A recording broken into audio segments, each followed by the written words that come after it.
Okay, so to start for the makeup, we're going to mix Neutrogena Healthy Skin Liquid Makeup and the L'Oreal True Match Lumie makeup and apply them all over the face. And I'll have the actual names of everything down in the down bar with colors and stuff. And then I'm just going to use my Beauty Blender to blend everything in.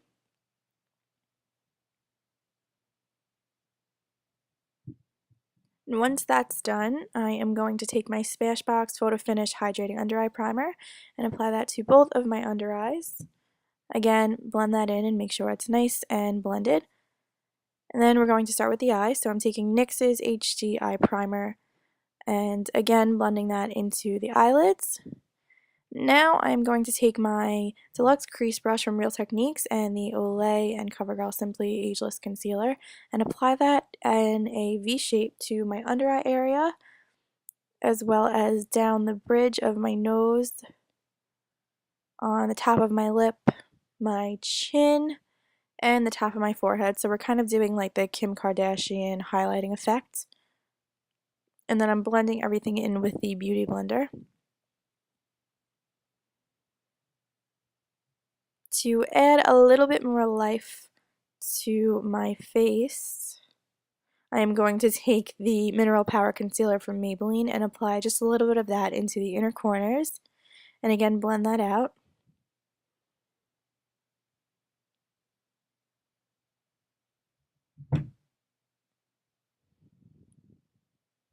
And once that's done, I'm going to just put some Carmex on my lips. Now, the most important part, highlighting. I'm taking Benefit's What's App and applying that to my cheekbones, on the top of my lip, down the bridge of my nose, on the inside of my eyelids, and underneath my brow bone. And again, I'm just going to blend that out. And this gives the most beautiful glow to the skin that Katy has in the video. Now I'm going to set my under eyes with the e.l.f. High Definition Powder. I'm also going to set anywhere where I get oily.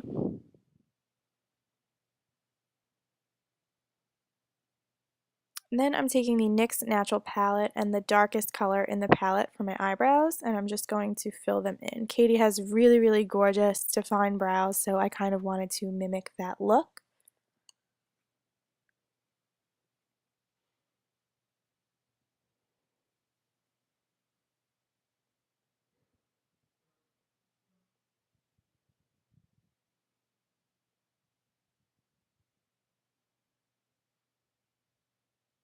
Once I have that done, I'm just going to use a spoolie to brush through them and then take a little bit of concealer to go underneath and just give a better arch. Now I'm using the Lorac Tantalize Me bronzer and just bronzing up the entire face. This is also a really important part of this makeup look because she is really, really glowy. And then I'm using a pink blush. This is Regina's Touch of Pink and applying that to the cheekbones. Now I'm taking that What's Up stick again from Benefit, applying it to my eyelids, and then taking a Victoria's Secret single eyeshadow in Champagne. You can use any champagne color, and I'm applying that to my lids with my finger. Now I'm taking the Chella highlighting pencil and applying that to the inner rims of my eyes. This is just going to make you look really, really bright. And now time for mascara. I'm using the Tarte Lights Camera Lashes mascara. Lastly, I'm using Revlon's Kissable Balm Stain in Charms, and that is the finished look. So as you can see, the makeup is just really, really glowy, which mimics Katy's in the video. It's just flawless, and of course I don't look like her, and I'm sure the makeup isn't anything like hers, but this is just a little recreation of it. Okay, so now that the makeup is complete, I'm going to show you guys how I did the Katy Perry Roar costume. I'm not going to show you guys a step-by-step on it because I actually did this last night and the lighting was really, really terrible, so I didn't even film it. But it's really easy to explain, so you'll be able to get the idea by just sort of me explaining what I did. So the first thing that I did was the crown piece. So I bought these leaf vines at the dollar store, and what I did was measured the length of the vine around my head and cut it off to where it would fit my head. And then I took one of those twisty ties that you sort of get on, you know, like the bread bags and things like that, and I just twisted it around and folded it down like this so that it secures my little vine piece in a circle. And then I took flowers that I also purchased from the dollar store. I cut them off of the sort of stems, so I'll just show you with one of these flowers. I just cut the stem off, so I had this little part right here that's flat.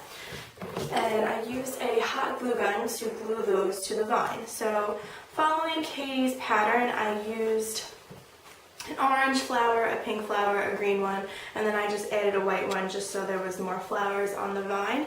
And I'm just going to show you, I reinforced the back with hot glue so that the flowers wouldn't go anywhere. So you can see there's like a strip of hot glue behind each of the flowers just for security that they wouldn't fall off. So yeah, this was really easy. I think it was just about the easiest part of the costume. So I did that. And after that, I went ahead and I did the top piece of the costume. So this top piece, which is right here, I'll show you. So the top piece that I did, it was actually a dress that had a hemline that went sort of below the boobs like this, like the dress continued down here. I just cut it really, really messily all the way around. You can see it's not even at all. And I wanted that because she sort of has like the Queen of the Jungle look, and I knew that it didn't necessarily have to be really, really neat. So I just cut it right across, right underneath the hemline of the boob part. And it already had all this really pretty detailing to it.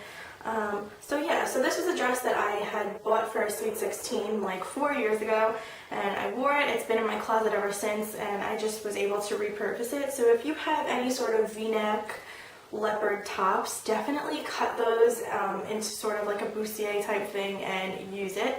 These are my shorts.